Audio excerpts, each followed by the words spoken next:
Hi, I'm Sharon, the owner of Beads and More, located in Woodbury, Connecticut. And let's start beading. Okay, so we're just about done now. Now what you can do is take your wire cutter and you're just going to cut off these extra pieces of wire that are sticking up. It's important to use the cutter the right way. Don't turn it upside down. You run the risk of cutting your main wire. So hold it the proper way with the concave up, the flat part towards your beads. See the flat bottom end? Put the bottom towards your beads. And you really do want to get in as close as you can and snip off your wire. And go ahead and do that to your other side. So go ahead and cut off the wire from the other side. Now, if you didn't cut close enough and you have a little piece of wire sticking up, I don't hear, but if that does happen to you, you can work the wire under a bead, or you can go in closer and cut it off closer so there's nothing sticking up poking you. So here we go. We've got our bracelet. But now what we're going to do is we're going to put on a safety chain. This magnet is very strong and I've never had it come undone on me, but because it is a quality piece, it is nice to put on a little safety chain. So I've cut off 13 links of a chain. And I'm going to find my center link, the 7th one in, and on this link I'm going to put a little hang charm so that it will look like this one finished. I'm going to attach this charm and the safety to the clasp using jump rings. So I'm going to review with you the proper technique of opening and closing jump rings. Jump rings come in many sizes and typically they'll come open or closed.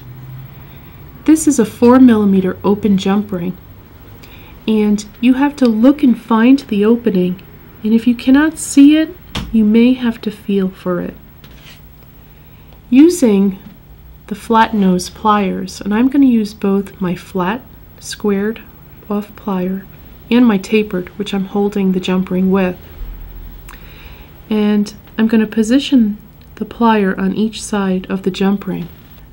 Opening and closing jump rings properly is very important. If I was to pull my arms apart and open the ring side to side, I'll never get it closed all the way. And my pendant, my charm would fall off, or the chain would fall off from the clasp. So what the right technique is to twist your hands, one going away from you and the other towards you. So with my left hand, I'm going to twist away while my right twists towards me. And when I want to close it, I'm going to reverse that. My left hand will come back towards me and my right will go away from me. So again, twist it open and then I'll twist it closed. And now I'm going to take this middle link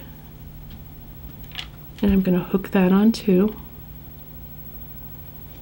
And I'm going to, using my flat nose plier that's smooth inside,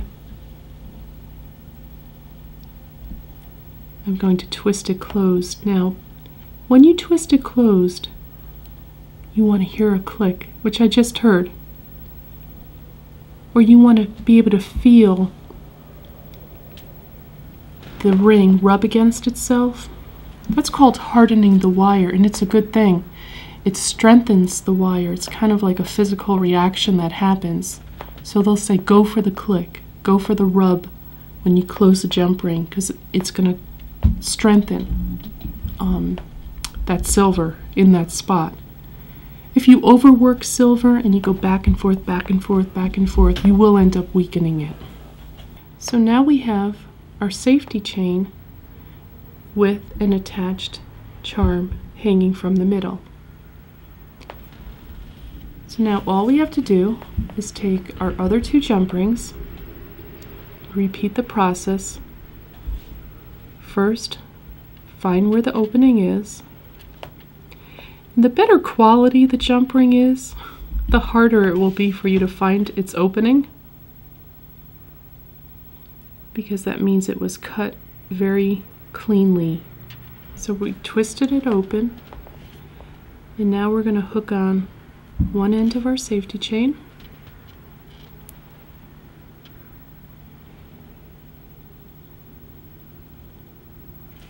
And we're going to hook our safety to one side of our clasp, and then go ahead, close it the same way we did before. Sometimes you have to reposition your tools, make room for them. This is a small jump ring, so it's a little tight there, but it's okay, it's working. And we twist it closed, and we go for the rub, go for the click. Make sure that we're perfectly aligned. If you're not, go back and adjust it. So I'm just adjusting it a little more to make sure that I'm nicely aligned, nicely closed.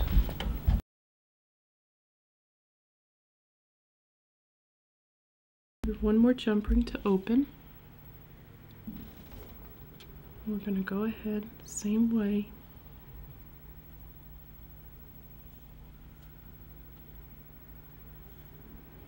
Twist it open. I'm going to hook on our other side of our chain. Make sure your chain's not twisted. Nice and straight. We're going to put on the other half of the clasp. And then we're simply going to close it up.